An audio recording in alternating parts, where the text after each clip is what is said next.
Game Rant is back at it again. They have published a new article that says 8 Easter eggs only die-hard fans will notice. I don't know if I agree with this. I don't think it takes a die-hard fan to notice these Easter eggs, but nonetheless, we're going to go over them here in this video because maybe, just maybe, you did not know about all these Easter eggs and they could be helpful to you in the game. Some of them are actually useful. So the very first Easter egg is that Present Mike is the announcer.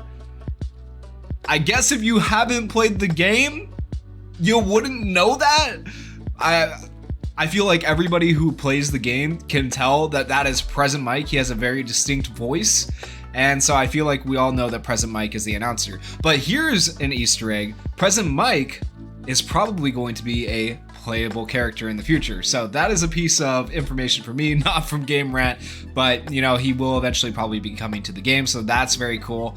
In the 7th place spot for Easter eggs, they have this Easter egg that says, Mei Hatsume is in the settings menu.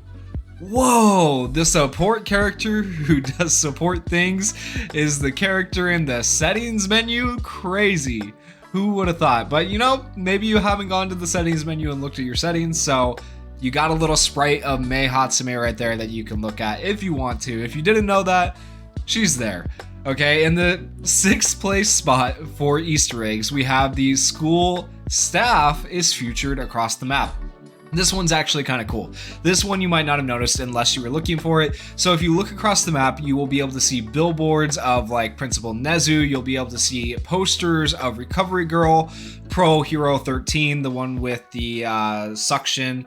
And then you also have Lunch Rush actually on one of the billboards as well. So there's actually quite a few pro heroes that are featured in the signs around the map if you look for them. And that was honestly one of the better Easter eggs, I think, out of their list of Easter eggs here. A lot of them are just really obvious. Another Easter egg that a lot of people know by now, but maybe some people still haven't caught on, is that Coda, you know, one of the first people Midoriya saved, right, is a hidden civilian on the map, and you can actually rescue him. And when you rescue him, he gives you the level up item for everybody's skills, 3 of them. So that's really good. You can level up all of your skills 3 times plus your teammates' skills 3 times if you find Coda. Like, he is the best civilian in the game to find, so that's really awesome as well. In the 4th place spot for Easter eggs, they have comic onomatopoeia.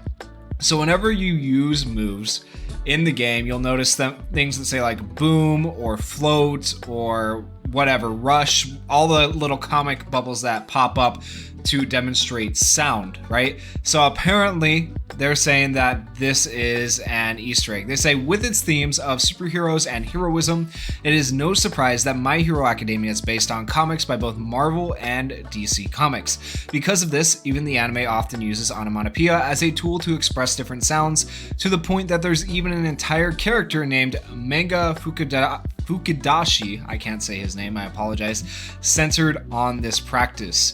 Because this is a video game with sound, there is no real need for My Hero Ultra Rumble to include these onomatopoeias, but it does so anyways, in ways that may go unnoticed. They can be seen in several special actions in the game, like when Ochako or Araka uses her zero gravity, or when Katsuki Bakugo uses his explosions.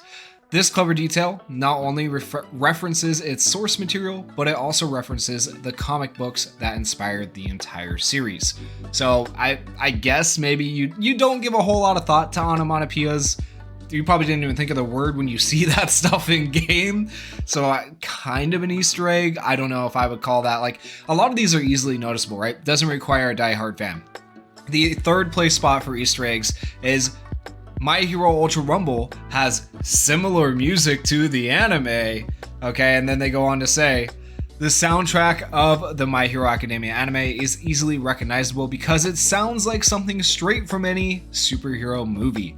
So it would be expected for My Hero Ultra Rumble to use the same music as the anime, right? Sadly, this is not the case, since the rights for the soundtrack are held by Toho and Bones, okay? So literally, we have something that sounds similar, but it's not the original because it's not licensed for the game, is what they've said. So that's really interesting. So they go on to say, however, developer Biking managed to create an incredible soundtrack that not only fits the tone of My Hero Academia, but also features instruments, segments, and leitmotifs, I have no idea how to say that at all, that reference the original soundtrack of the anime, from the menus to match themselves. Anyone who has watched enough episodes of the series will be aware of the similarities between music, right? So, music sounds similar. Once again, doesn't require a die-hard fan to tell that part. The second on their list, so we're getting down to the top 2, right? The second Easter egg, the second best Easter egg in their opinion at least, is that Denki Kaminari short circuits. I guess if you haven't spent any time playing the character at all, then maybe you wouldn't know this. But one of the playable characters in My Hero Ultra Rumble is Denki Kaminari. He's one of the many students in Class 1A who is training to become a pro hero. Thanks to his powerful quirk electrification, this power lets him charge and emit electricity from his body, but it comes with a catch. If Denki exceeds his wattage limit, his brain will short circuit and he'll become dumb for a brief period of time. I don't know, I feel like they were scrounging for Easter eggs at this point, because you could look at Ida and say the same thing, right? His reciprocal burst makes him tired and unable to move, just like in the anime or the manga, right? So, I mean, why didn't they include Ida in this list? I feel like they were really just digging for something at this point with Kaminari. But the very last Easter egg, and this one is actually kind of cool and something I would have never thought about. So this one, I think, rightfully does deserve the first place spot for Easter eggs. And that is Dabi's hero costume references his brother, Todoroki. Okay, Shoto Todoroki. As expected from the Battle Royale genre, My Hero Ultra Rumble has several outfits and color changes for playable characters, which can be acquired either with in-game or real-world currency. All the heroes in the game have a villain costume, and all the villain costumes characters have a hero costume, in reference to the other side. But Dabi is the villain with the most interesting costume change, as his hero costume features him in a white coat with a red shirt underneath. These are the exact same colors as Shoto Todoroki's hair.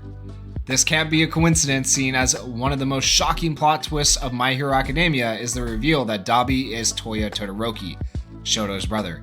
I don't know if that was one of the most shocking things. I mean, I feel like it was kind of obvious to a lot of people that, there was more to Dabi than what we knew.